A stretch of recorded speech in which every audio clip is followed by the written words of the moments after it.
बिहार में BPSC exam को लेकर घमासान जारी। पटना के 22 सेंटर्स पर आज बीपीएससी का दोबारा एग्जाम। दोपहर 2 बजे तक 22 सेंटर्स पर री एग्जाम। 13 दिसंबर को बाबू परीक्षा केंद्र पर हंगामे के आरोप में 34 छात्रों की अभी तक हुई पहचान। सभी आरोपी छात्रों को री एग्जाम की इजाजत नहीं।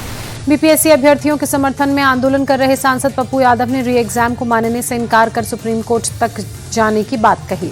बीपीएससी की परीक्षा रद्द किए जाने पर सियासत तेज हुई। पप्पू यादव ने आमरण अनशन पर बैठे प्रशांत किशोर को बताया नटवर लाल। कहा 6 बजे खाकर कहीं भूख हड़ताल होती है क्या। पूरी परीक्षा रद्द करने की मांग को लेकर विरोध प्रदर्शन। गांधी मैदान में प्रशांत किशोर के अनशन का तीसरा दिन। रघुपति राघव राजाराम से हुई तीसरे दिन के अनशन की शुरुआत। प्रशांत किशोर का आरोप एक नौकरी के लिए 1.5 करोड़ रुपए तक लिए जाने की खबर। दिल्ली के उत्तम नगर की काली बस्ती में बांग्लादेश से आए 5 अवैध प्रवासी हिरासत में। पूछताछ में बांग्लादेश से अवैध रूप से पलायन करने की बात स्वीकारी। 5 प्रवासियों की बांग्लादेश की नागरिकता और मोबाइल नंबर से हुई पुष्टि। सभी को इंद्रलोक स्थित केंद्र में हिरासत में लिया गया। दिल्ली बीजेपी ने केजरीवाल को लेकर एक और पोस्टर जारी किया। केजरीवाल की तस्वीर के साथ लिखा, आपदा को नहीं सहेंगे, बदल कर रहेंगे। विधानसभा चुनाव के लिए दिल्ली बीजेपी की आज बड़ी बैठक। चुनावी रणनीति पर होगी चर्चा।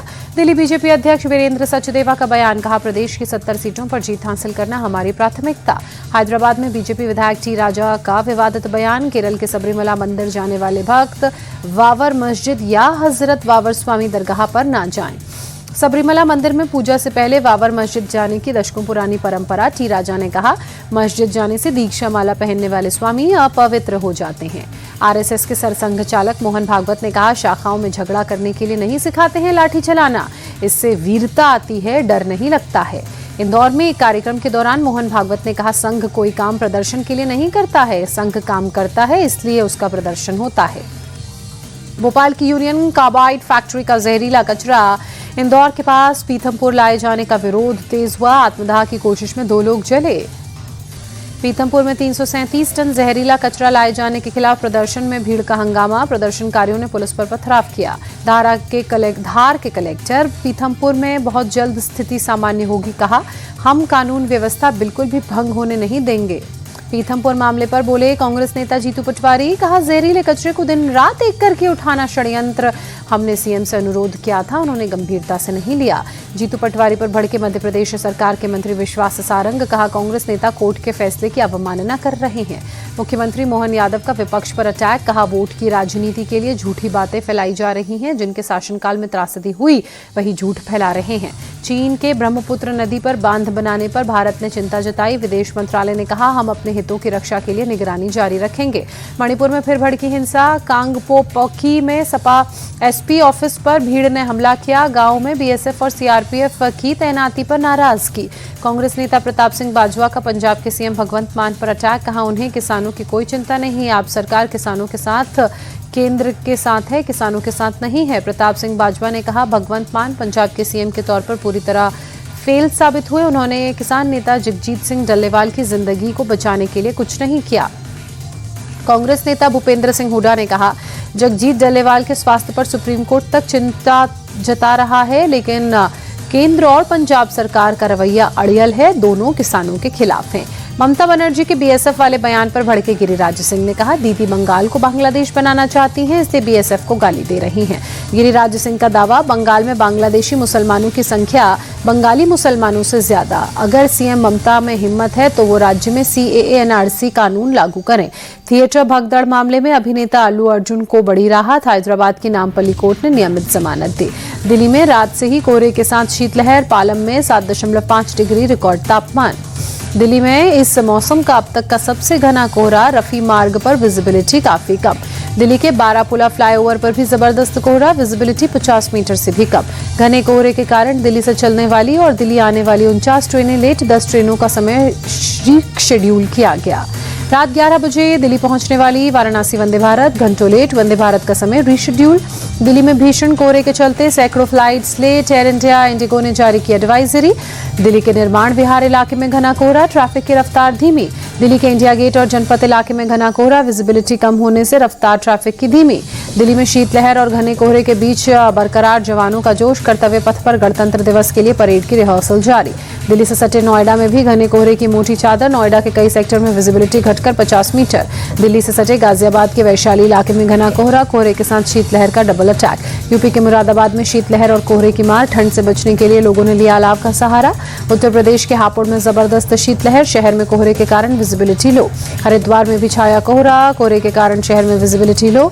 यूपी के गोरखपुर में शीतलहर के कारण हाड़ कपा देने वाली ठंड, ठंड के कारण लोगों की बड़ी परेशानी। पंजाब के बठिंडा शहर में शीतलहर का कहर, शीतलहर के साथ साथ कोहरे की भी मार। पंजाब के मोगा में शीतलहर के साथ साथ घना कोहरा, घने कोहरे के कारण विजिबिलिटी लो। प्रयागराज में आज निकलेगी निरंजनी अखाड़े की पेशवाई। अखाड़े के नागा साधु आज से महाकुंभ क्षेत्र में धुनी रमाएंगे। प्रयागराज में 13 जनवरी से शुरू हो रहे महाकुंभ की तैयारी पूरी। गंगा के किनारे महाकुंभ का पूरा इलाका हजारों लाइट से जगमगाया। शिरडी में 9 दिनों के महोत्सव के दौरान उमड़ी भक्तों की भीड़। क्रिसमस से लेकर 2 जनवरी तक करीब 8 लाख लोगों ने दर्शन किए और 16 करोड़ का चढ़ावा चढ़ाया। तमिलनाडु में 2025 का पहला जलीकट्टू पुदुक्कोट्टाई में थचानकुरिची गांव में हो रहा है आयोजन। दिल्ली साइबर पुलिस की टीम ने साइबर एक्सटॉर्शन करने वाले एक शख्स को गिरफ्तार किया। खुद को बताया था अमेरिका का फ्रीलांसर। 18 से 30 वर्ष की आयु की महिलाओं को बनाता था निशाना। वर्चुअल अंतर्राष्ट्रीय मोबाइल नंबर और फर्जी आईडी से करता था स्नैपचैट। फर्जी प्रोफाइल और तस्वीरों के जरिए महिलाओं का विश्वास जीतता था, फिर करता था ब्लैकमेल। भारतीय क्रिकेट टीम के पूर्व कप्तान सौरव गांगुली की बेटी की कार हादसे का शिकार हुई। कोलकाता में एक बस ने सना गांगुली की कार को टक्कर मारी। हादसे में सना गांगुली की कार का शीशा टूटा। कार में मौजूद सना गांगुली सुरक्षित। पुलिस ने बस ड्राइवर को हिरासत में लिया। यूपी के मुरादाबाद में नगर निगम की बड़ी कार्रवाई। पुलिस की मौजूदगी में सपा विधायक चौधरी समरपाल के कब्जे को से करोड़ों की प्रॉपर्टी छुड़ाई। नगर निगम आयुक्त के मुताबिक आवंटन की अवधि पूरी होने के बावजूद 2 कोटी पर कब्जा नहीं छोड़ रहे थे सपा विधायक। कोरोना महामारी के बीच चीन में नए वायरस HMPV ने तबाही मचाई। अब ह्यूमन मेटान्यूमो वायरस के कई मामले आए सामने। चीन सरकार ने HMPV वायरस के प्रकोप से इनकार कर कहा, सर्दियों के दौरान सांस संबंधी संक्रमण बढ़ता है, लेकिन पिछले साल की तुलना में इस बार समस्या कम गंभीर। चीन सरकार ने विदेशों की चीन यात्रा को सुरक्षित बताया। कहा, हम चीनी नागरिकों और विदेशियों के स्वास्थ्य की परवाह करते हैं। चीन में नए वायरस की पहचान के बाद भारत सतर्क। हेल्थ मिनिस्ट्री कर रही मॉनिटरिंग। भारत में फिलहाल कोई खतरा नहीं। जसप्रीत बुमराह ने ऑस्ट्रेलिया के खिलाफ 5 मैचों की BGT टेस्ट सीरीज में 31 विकेट चटके। बिशन सिंह बेदी की विदेशी टेस्ट सीरीज में बड़ी उपलब्धि की बराबरी की। बिशन सिंह बेदी ने 1977-78 में ऑस्ट्रेलिया के खिलाफ 23.87 की औसत से 31 विकेट चटके थे।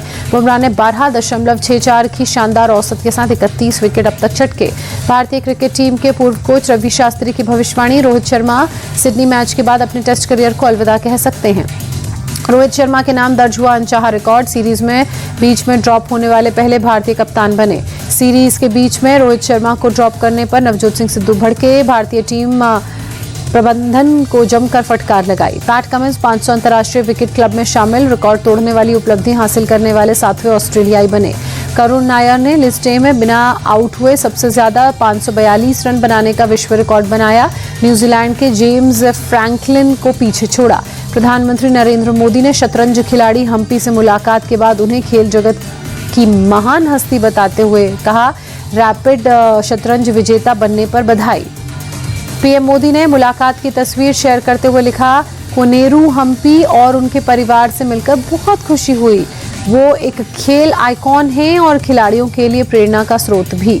कोनेरू हम्पी ने पीएम मोदी का आभार जताया। लिखा, प्रधानमंत्री मोदी से अपने परिवार के साथ मिलना मेरे लिए अविश्वसनीय सम्मान। टीम इंडिया के बल्लेबाज शेल्डन जैक्सन ने लिमिटेड ओवर क्रिकेट से संन्यास का ऐलान किया। सौराष्ट्र के लिए डोमेस्टिक क्रिकेट खेलते हैं शेल्डन जैक्सन। आईपीएल में KKR के लिए भी खेल चुके हैं शेल्डन जैक्सन। पूर्व हॉकी कोच जगबीर सिंह को दिल का दौरा पड़ा। सांस लेने में शिकायत के बाद अस्पताल में भर्ती। भारत में 13 से 19 जनवरी तक खो-खो वर्ल्ड कप का आयोजन। ऑर्गेनाइजिंग कमेटी के प्रेसिडेंट सुल्तानचु मित्तल ने जारी किया शेड्यूल। 13 जनवरी को भारत और नेपाल के बीच होगा पहला ओपनिंग मैच। महिला और पुरुष वर्ग में 4 ग्रुप में बटे 20 देशों के बीच 90 मैच होंगे। 19 जनवरी को दोनों ही वर्गों का फाइनल मुकाबला। वर्ल्ड कप के मस्कट, तेजस और तारा भी किए गए लॉन्च। गोरखपुर में सीएम योगी ने मिनी स्पोर्ट्स कॉम्प्लेक्स का उद्घाटन किया। भारत विरार कॉलोनी में करीब 6 करोड़ की लागत से बना है स्पोर्ट्स कॉम्प्लेक्स। पौराणिक player para Olympic player Praveen Kumar को खेल रत्न पुरस्कार मिलने पर सीएम योगी ने खुशी जताते हुए कहा, खिलाड़ियों को प्रोत्साहित करना हमारा मिशन है। लद्दाख में आइस हॉकी लीग के दूसरे सीजन का आयोजन 4 से 13 जनवरी तक चलेगी हॉकी लीग।